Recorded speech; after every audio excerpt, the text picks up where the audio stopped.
Jainurani students, we are going to start the third chapter of class 10th economics, and the name of the chapter is money and credit. This is the first part of this lecture series where we are going to study about barter system. So let's begin. Students, as you can see in the slide, barter system is an old method of exchange.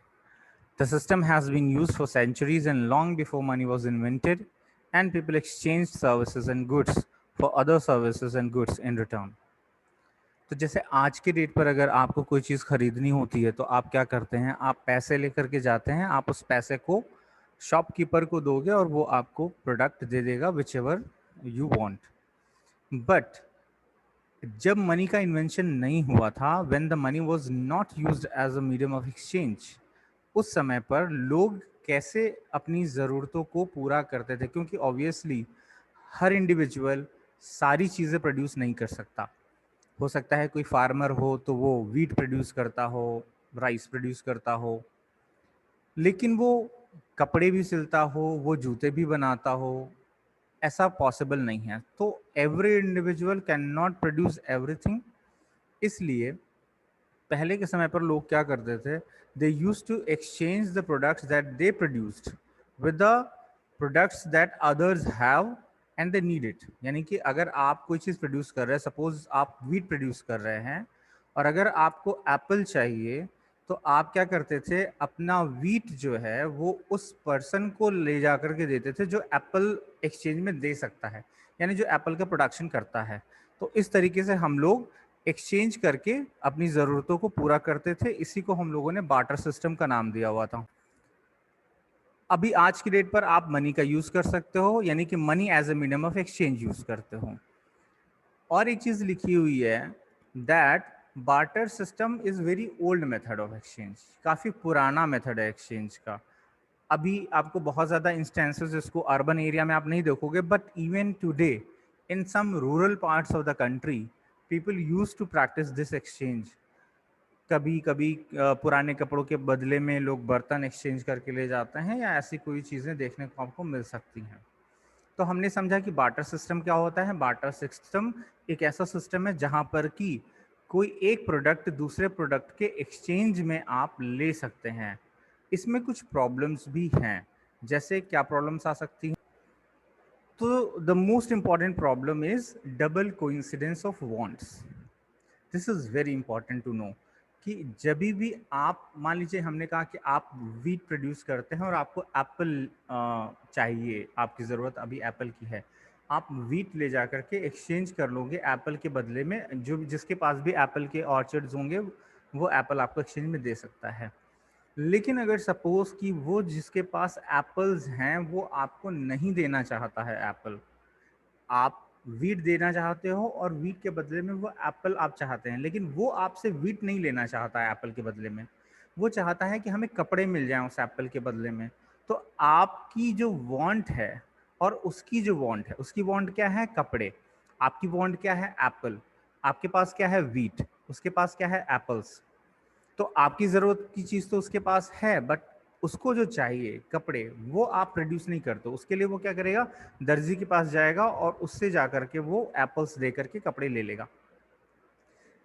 तो जहाँ पर आपके पास जो चीज़ है वो उसको नहीं चाहिए, तो यहाँ पर आपको डबल कोइंसिडेंस ऑफ वांट्स का लैक मिलेगा. लैक मिलेगा मतलब डबल कोइंसिडेंस ऑफ वांट्स नहीं है यहाँ पर. डबल कोइंसिडेंस ऑफ वांट्स का मतलब कि जो चीज़ आप देना चाहते हो उसको, वो प्रोडक्ट वो लेना चाहे और जो वो ऑफर कर रहा है वो आपको भी चाहिए.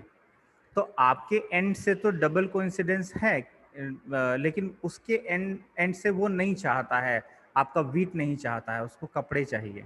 आई होप आप कुछ उसको समझ पा रहे हैं कि जहाँ पर दोनों व्यक्ति एक दूसरे से अपने गुड्स को एक्सचेंज करने के लिए तैयार हों. अगर कोई एक भी ऐसा है जो नहीं चाहता है कि हमको भाई आपका प्रोडक्ट नहीं चाहिए, बदले में हम कुछ और प्रोडक्ट की तलाश में हैं, तो फिर डबल कोइंसिडेंस ऑफ वांट्स नहीं होगा. और जब तक डबल कोइंसिडेंस ऑफ वांट्स नहीं होगा तब तक वो आप बार्टर एक्सचेंज नहीं कर सकते हो, बार्टर सिस्टम काम नहीं करेगा.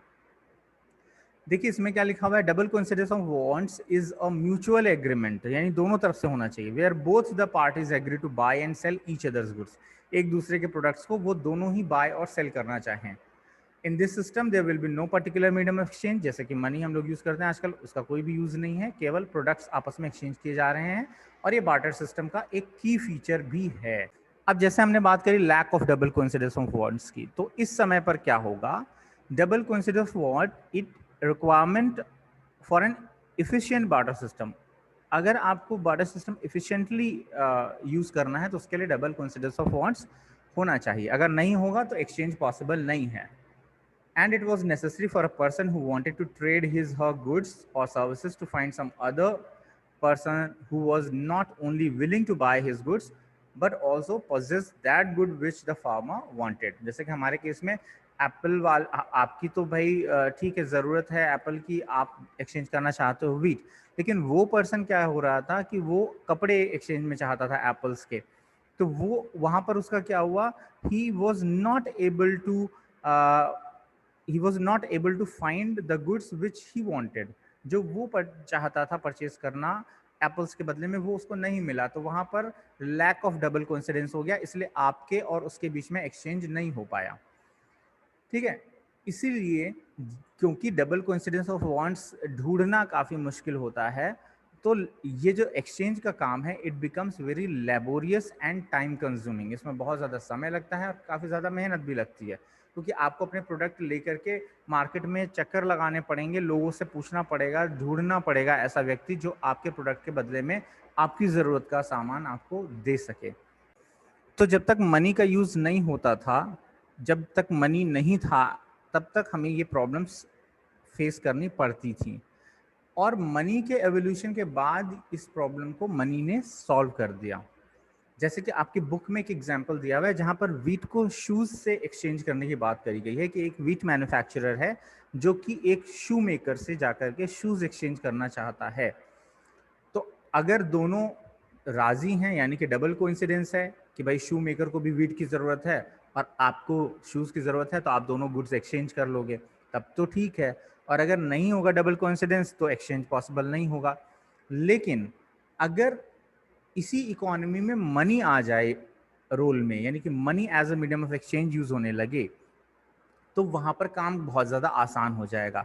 वहाँ पर आपको डबल कोइंसिडेंस ऑफ वांट्स की ज़रूरत नहीं पड़ेगी। जैसे कि आज आपको ऐसा नहीं ज़रूरत महसूस होती है कि हम जो भी प्रोडक्ट खरीदना चाहते हैं उसके लिए हमें अपना कोई प्रोडक्ट उसको देना है, तो ये चीज़ तो नहीं होता है। आप मनी लेकर जाते हो, परचेज कर लेते हो। तो money as a medium of exchange यहाँ पर कैसे यूज़ होता है वो देखते हैं। अब अगर मनी आ जाता है बीच में तो क्या फ़ायदा होता है उससे, जैसे कि मान लीजिए कि आप वीट लेकर गए एप्पल वाले से एक्सचेंज करने के लिए, एप्पल वाला तैयार नहीं है, तो आप क्या कर सकते हैं, मनी वाले सिस्टम में, ऐसी इकोनॉमी जहां मनी है वहां पर अपना वीट ले जा करके किसी भी पर्सन को आप बेच सकते हो मार्केट में। आप किसी को भी बेच दीजिए, उसके बदले में आपको क्या मिल जाएगा, अब मनी मिलेगी, पैसा मिलेगा, either in the form of note currency और in the form of coin, और in modern days you can also get a cheque for your products. तो बहुत से तरीके के मॉडर्न करेंसीज हैं जिनके बारे में हम लोग आगे पढ़ेंगे। आप मार्केट में ले जाते हो और उसको अपने वीट को सेल करते हो, और उसके बदले में आपको क्या मिल जाता है, मनी। फिर आप वो मनी लेकर के चले जाओगे एप्पल बेचने वाले के पास, और वहां पर जाकर के आप एप्पल परचेज कर लोगे, उसको पैसे दे दोगे। तो यहाँ पर डबल कोइंसिडेंस की ज़रूरत नहीं पड़ी कि आप जो एक्सचेंज के बदले में देना चाहते हैं वो उसको ज़रूरत हो या नहीं हो, कोई भी चीज़ होगी, आपका जो ट्रांजैक्शन है वो सक्सेसफुल हो जाएगा। यही एग्जाम्पल आपकी बुक में दिया हुआ है कि भाई एक वीट सेल करने वाला और एक शू मेकर है। तो अगर शू मेकर को वीट परचेज करना है, लेकिन मान लीजिए वीट जो फार्मर है जिसके पास वीट है वो शूज़ नहीं चाहता है उस समय पर, तो बार्टर सिस्टम पॉसिबल नहीं है। बट अगर money as a medium of exchange use करेंगे तो वो शू मेकर क्या करेगा, मार्केट में गया, अपने शूज सेल किए, यानी उसको क्या ढूंढना है, अब केवल अपने शूज का एक कस्टमर चाहिए। उसने अपने शूज सेल किए, बदले में उसको पैसा मिल गया, पैसा लेकर गया, वो वीट परचेज कर लिया फार्मर से। तो यहाँ पर हमारा काम काफ़ी आसान हो जाता है with the help of money. So if you use money as a medium of exchange, then it is not necessary that you must have double coincidence of wants, and so the transaction is very easy under this system. Thank you students, this was it for today. Now in the next lecture we will study more about this chapter. Thank you and Jai Narayan.